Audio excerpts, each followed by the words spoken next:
informe de labores de la Procuraduría para la Defensa de los Derechos Humanos, en El Salvador el 42% de la población considera que los derechos son vulnerados. Doctor Méndez, es un gusto tenerlo con nosotros. Quisiéramos conocer, en el marco de la globalización de Latinoamérica, cuáles son los avances en materia de protección a los derechos humanos a nivel de la región. Afortunadamente ha bajado la incidencia, no han desaparecido del todo, pero ha bajado la incidencia de los crímenes más atroces cometidos por agentes estatales o por agentes paramilitares trabajando en conjunto con el Estado. Excepto en Colombia, afortunadamente ya no tenemos conflicto armado y entonces las tragedias, realmente tragedias humanas que se viven alrededor de los conflictos ya no son pan de cada día en derechos humanos en América Latina.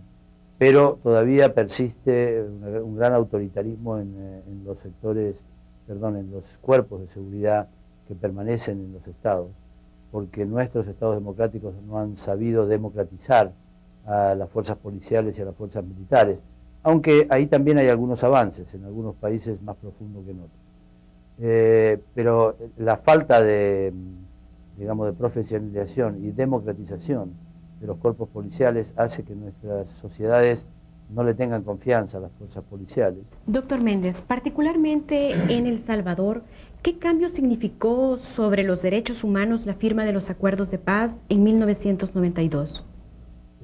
Los acuerdos, por supuesto, han tenido un éxito rotundo en haber mantenido 10 años de paz en El Salvador. Pero creo que los salvadoreños, con justo derecho, reclaman un poco más que la ausencia de violencia. Reclaman, por supuesto, que esos acuerdos se tomen en serio en algunos aspectos que no han terminado de ser implementados correctamente. ¿Qué aspectos, doctor? Bueno, fundamentalmente lo que decía anteriormente sobre la generación de instituciones creíbles, un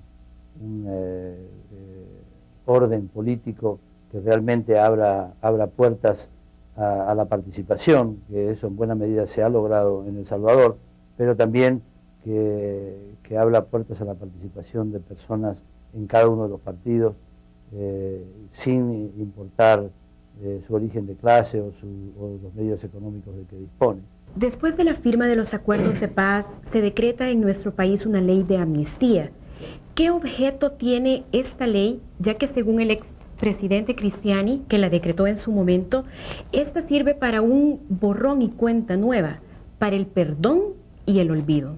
El perdón debe de ser general.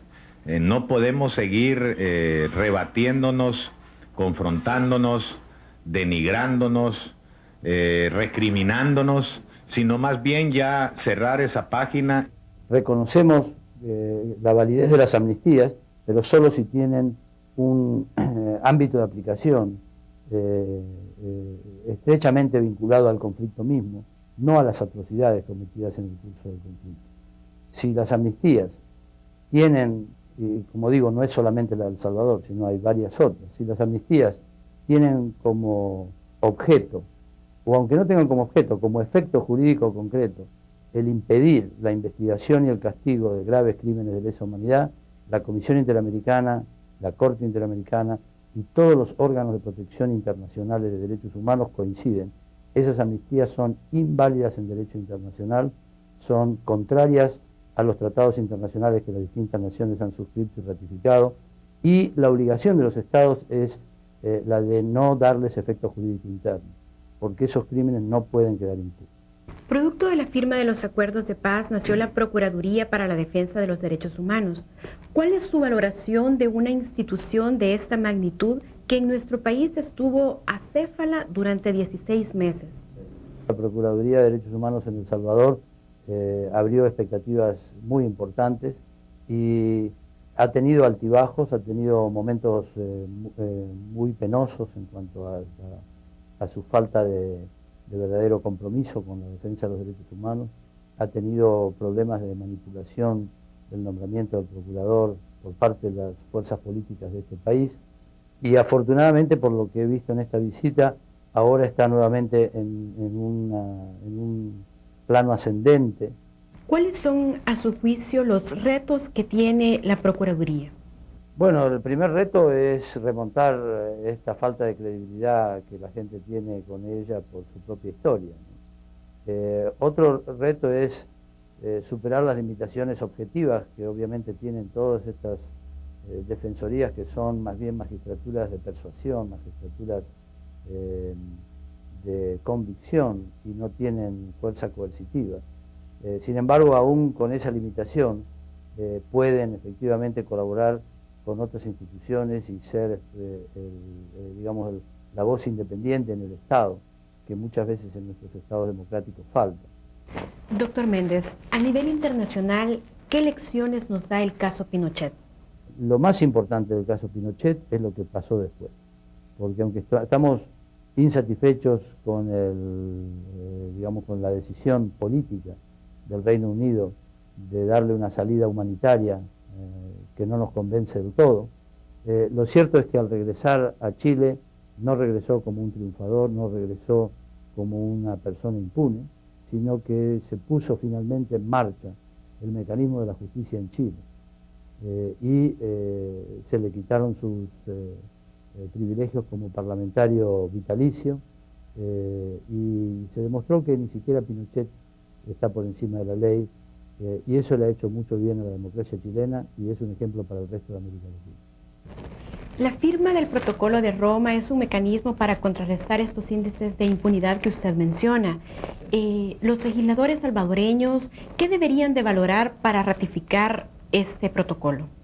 El Salvador, que tuvo una posición públicamente a favor de la creación de esta Corte, debe tomar en sus manos el proceso de ratificación lo antes posible.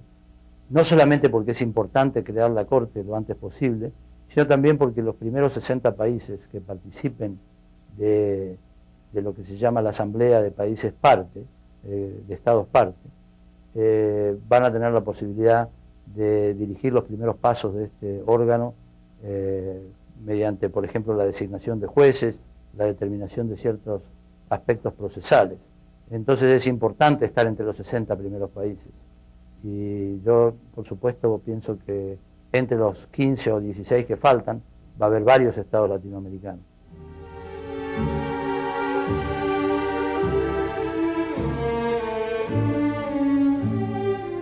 Según una de las víctimas de estos casos, es porque en el país la impunidad prevalece y por eso hay que recurrir a este tipo de instancias. Aquí se ha hablado de democracia, aquí ha habido una posguerra, aquí ha habido varios partidos en la asamblea, pero esa estructura de impunidad no se ha tocado ni se ha movido. La audiencia es para ver el estado de cumplimiento de esas recomendaciones. En otros son casos que están pendientes. Obviamente yo no me puedo pronunciar sobre los casos pendientes, pero sí me puedo pronunciar sobre los casos que están en seguimiento. En esos, en que ya, por supuesto, porque ya la comisión se ha pronunciado, nosotros ratificamos la posición ya muy firme de la comisión y que ya tiene 10 años de aplicación, en el sentido de que las amnistías hay que analizarlas estrictamente en los términos que mencioné antes, y si tienen el efecto jurídico de impedir la investigación de graves crímenes de lesa humanidad, esas amnistías son contrarias a la Convención Americana. Eso lo hemos dicho en los casos de los jesuitas y de Monseñor Romero. No quisiera pues desaprovechar su visita a nuestro país para conocer su valoración sobre de qué forma impactaría el mundo los atentados a Estados Unidos ocurridos el 11 de septiembre. Lo que preocupa en términos de derechos humanos es cuál va a ser la repercusión, porque como en todos los países, la sociedad norteamericana no está inmune a sentirse agredida y responder con autoritarismo y con digamos, tendencias represivas. Afortunadamente también la sociedad norteamericana tiene su sociedad civil fuerte, con una gran historia de defensa de las libertades públicas, y aparentemente por el momento las consecuencias para el goce de libertades dentro de Estados Unidos no parece que va a ser muy peligrosa, excepto tal vez para los extranjeros. El problema es que elegir la vía de la guerra y del bombardeo y de los ataques militares en lugar de la vía de la justicia, es decir, de tratar de apresar a los cómplices e ideólogos de los ataques del 11 de septiembre y traerlos a la justicia, porque deben ser juzgados y castigados, me parece que genera una lógica de mayor enfrentamiento.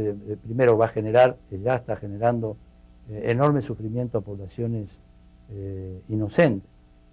Doctor Méndez, no nos resta más que agradecerle su tiempo, su gentileza de aceptar esta entrevista y su labor que realiza en pro de los derechos humanos a nivel internacional y de nuestro país.